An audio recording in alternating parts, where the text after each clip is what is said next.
Hola alumnos, alumnas, espero que sigan bien. Hoy nos toca empezar con la teoría de la práctica 8, el tema de movimiento oscilatorio. Es la clase 19 y corresponde al lunes 1 de junio. Me gustaría decirles que es un lindo tema, espero que les guste. Es una linda práctica, aunque un poquito larga, porque digo que es linda porque combina varias cosas de las que hemos hecho y avanza, nos permite hacer cosas que antes no podíamos hacer. Usamos los conceptos de trabajo y energía, en particular de energía potencial, energía mecánica y conservación de la energía, en problemas donde el movimiento está oscilando, o sea, yendo y viniendo sobre una trayectoria. Y vamos a hacer cinemática de nuevo. Cinemática que habíamos dejado allá por la clase 2 y la clase 3.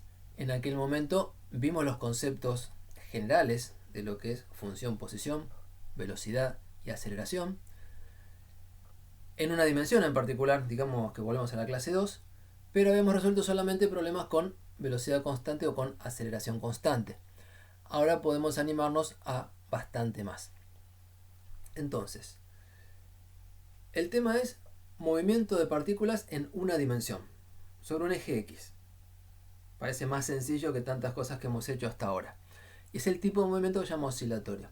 Vamos a analizar en general cualquier tipo de fuerza que lleva un movimiento oscilatorio y en particular lo que se llama movimiento armónico simple, que corresponde a una fuerza lineal, y el ejemplo más básico es una masa unida a un resorte, donde la ley de Hooke nos dice que la fuerza que siente la masa cuando se aparta de la posición de equilibrio es igual a menos K por X. O sea, un campo de fuerzas, una función de X sencilla, una función lineal.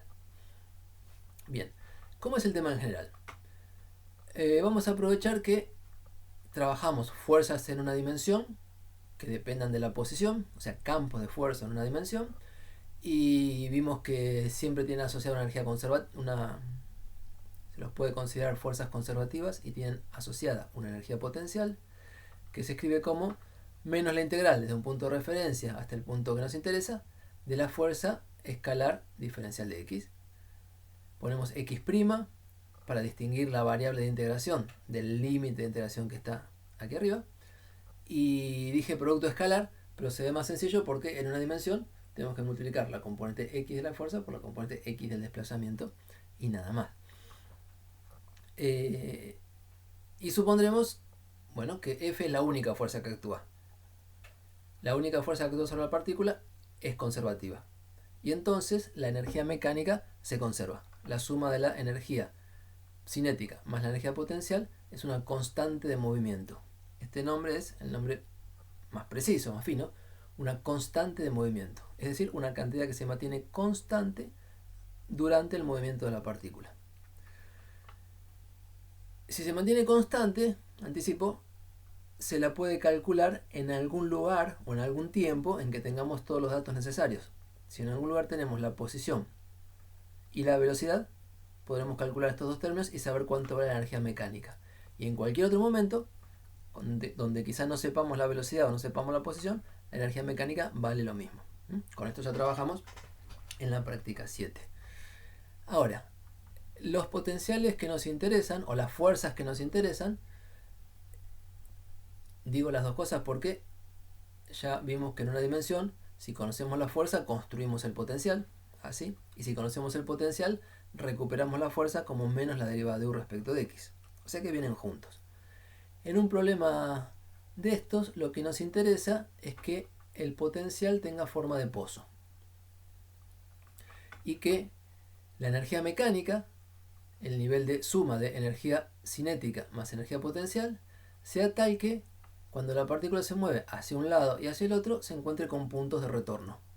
La partícula puede llegar hasta este punto, donde la energía es puramente potencial y entonces la cinética es cero, entonces se detiene y siente una fuerza que la tira de vuelta, hasta el otro punto, donde de vuelta la energía cinética es cero, porque la energía potencial es igual a la energía mecánica, no queda nada de velocidad, la partícula se detiene y la fuerza la tira de vuelta hacia dentro del pozo. Entonces, con este patrón, el movimiento va a estar confinado a ir desde x1 hasta x2 y volver desde x2 hasta x1. Y como la energía mecánica se conserva, cuando la partícula vuelve al lugar original, vuelve a tener la misma posición, bueno, la misma posición y vuelve a tener la misma energía mecánica repartida en cinética y potencial. Con lo cual el movimiento se repite, es periódico. Entonces podemos hablar de una región permitida, desde x1 hasta x2, que es el nombre que le puse a los puntos de retorno, y regiones prohibidas. La partícula no puede pasar a la izquierda de x1, la partícula no puede pasar a la derecha de x2, porque no tiene energía suficiente. No tiene energía cinética suficiente para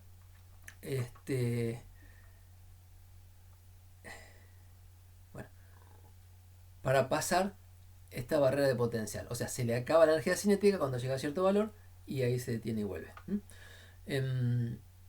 La fuerza, que es menos la derivada de la posición de la energía potencial respecto al tiempo, tiene la característica de que del mínimo hacia la izquierda, la fuerza está apuntando hacia la derecha. Función decreciente, derivada de U negativa, fuerza positiva. En toda esta región, la fuerza tira hacia el mínimo de energía potencial. O sea, la posición de X donde está el mínimo de energía potencial. Y del fondo, del mínimo para acá, la curva de energía potencial es creciente y entonces la derivada es positiva y entonces la fuerza, que es menos la derivada, es negativa. Tira la partícula hacia la izquierda. Cuando nos vamos del mínimo hacia la derecha, la fuerza tira hacia la izquierda, volviendo al mínimo. Cuando nos vamos del mínimo a la izquierda, la fuerza tira a la derecha, siempre volviendo al mínimo. Por eso se dice que la fuerza es restauradora. Tiende a restaurar la posición de energía mínima. Si la partícula se aleja de esa posición, la fuerza la tira de vuelta. Y eso es lo que hace que el movimiento sea confinado, no pasa de cierto punto de retorno para cada lado y hace que se repita. Cuando la partícula viene, por ejemplo, para este lado, hasta x2, sube la energía potencial y se agota la energía cinética, a partir de ahí la fuerza conservativa la tira para el lado que baja la energía potencial y recupera energía cinética. Si la partícula pasa por el mínimo yendo para la derecha o yendo para la izquierda, va a pasar con la misma energía cinética, simplemente porque tiene el mismo valor de energía potencial y la suma se mantiene constante. Entonces, todo ese análisis se puede hacer en el marco de conservación de la energía en problemas de una dimensión. Como ejemplo, nuestro ejemplo sencillo y de batalla para toda la práctica, el más sencillo es, como ya dibujamos hace poco, un bloquecito de masa m sujeto a un resorte que tiene el otro extremo fijo, y entonces habrá alguna posición de equilibrio donde la longitud del resorte es tal que no hace fuerza, y cuando se elonga o se estira, la fuerza tira hacia la posición de equilibrio. Y si la partícula se tira para el otro lado y el resorte se comprime, de vuelta la fuerza tira para la posición de equilibrio. Y no es solo cualitativo, sino que tenemos la forma precisa de la fuerza de un resorte dada por la ley de Hooke, que es esta, la fuerza. Bueno, acá anotamos como fuerza, y es importante destacarlo, f de x no es el módulo de la fuerza, sino la componente de la fuerza. Como siempre que trabajamos en una dimensión, la fuerza tiene una componente y el módulo es igual al valor absoluto de esta componente. Ahora, la componente en sí es positiva si la fuerza apunta a la derecha, negativa si apunta hacia la izquierda. Con esta fuerza conservativa, la energía potencial, definida como siempre, termina dando, lo hemos hecho en la clase anterior, un medio de k por x cuadrado. No le puse u sub e para decir que es un ejemplo de algo más general, pero en este caso es la energía potencial elástica. Y esta energía potencial, con forma de parábola, tiene este gráfico, o sea que a cualquier altura que esté la línea de energía total, de energía mecánica, la partícula permanece confinada, porque estas ramas de parábola suben tanto como queramos. Entonces, si la energía mecánica es más alta, lo que pasa es que la partícula va a llegar más lejos a la izquierda y más lejos a la derecha. Si la energía mecánica es más baja, la partícula va a llegar un poco a la derecha y un poco a la izquierda, menos que antes.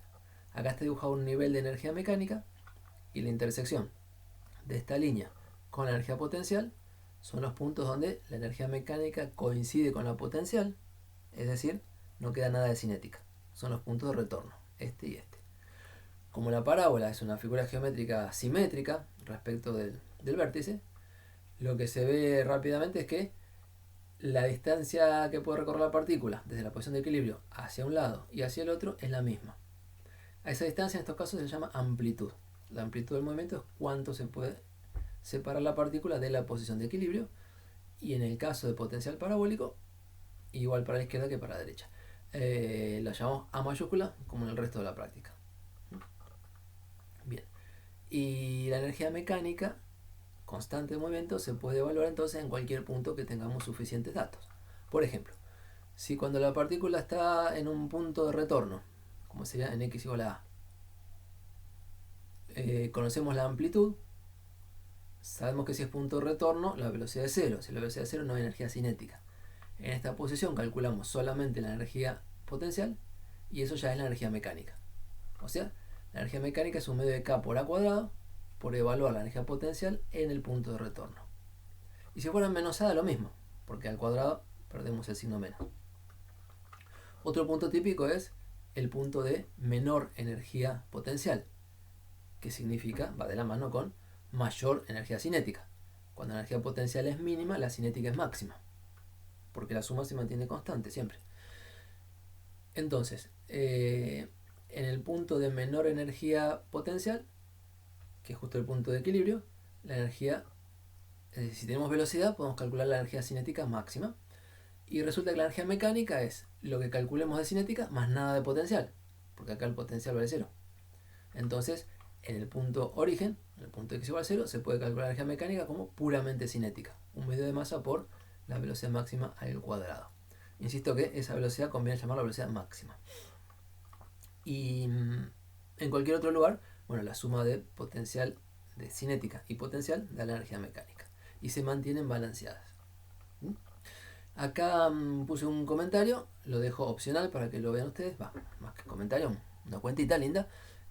No se hace en los libros de física 1 en general, se hace en los libros de mecánica, pero está a tiro, lo pueden mirar. Si uno tiene un movimiento, en general, en este pozo, un movimiento oscilatorio, está claro que tiene puntos de retorno. Lo que yo les conté, y no es tan claro quizá, es que el movimiento es periódico. Tarda un tiempo en ir hasta una punta y volver, que se llama periodo, y tarda de nuevo el mismo tiempo todas las veces que recorra la zona permitida. Ese tiempo se puede calcular como el tiempo que tarda desde x1 hasta x2, más el tiempo que tarda en ir desde x2 hasta x1, o sea, de ida y de vuelta. Resulta que se pueden calcular con estas técnicas que les cuento acá, que están en el marco de análisis 1.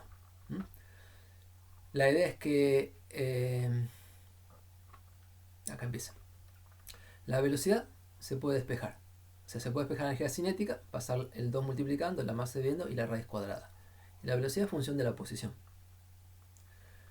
La velocidad, que es la derivada de x respecto del tiempo. Bueno, este es el módulo de velocidad, perdón. Entonces tenemos que tener cuidado. Nos vamos a mirar nada más que un tramo que la partícula vaya de x1 a x2, siempre hacia la derecha. Entonces, módulo de velocidad es lo mismo. Podemos escribir que la derivada de x respecto al tiempo, la componente de velocidad, es esta expresión. Y es función de la posición. Y es una función creciente, por lo tanto es invertible. Y es invertible, podemos hablar de t en función de x. Y podemos hablar de la derivada de t en función de x, que es 1 sobre la derivada de x respecto al tiempo. Lo van a ver en el análisis, si no lo vieron todavía, y cuando lo vean se acuerdan de esto y lo vienen a mirar. Entonces podemos escribir la derivada del tiempo respecto de la posición. Tenemos la expresión. Y un diferencial de tiempo es la derivada del tiempo respecto a la posición por un diferencial de posición. Sumando diferenciales de tiempo tenemos el tiempo que tarda la partícula en ir desde x1 hasta x2. Lo llame tiempo de ida. Y es esta integral, no más. Y si calculan el tiempo de vuelta, con el signo de la velocidad, componente de velocidad que corresponde, encuentran el mismo valor.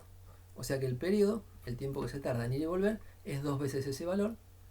Y es una integral que, bueno, si u de x es una función bonita, la escribimos ahí adentro y quizá la integral nos salga. En particular, si la energía potencial es la del resorte, un medio de k por x cuadrado, esta integral es un ejemplo de los que se hacen en análisis 1. Así que ténganlo en mente y ojalá tengan ganas de resolverlo. Les tiré el resultado, pero lo vamos a hacer de otra manera. Listo para esta parte.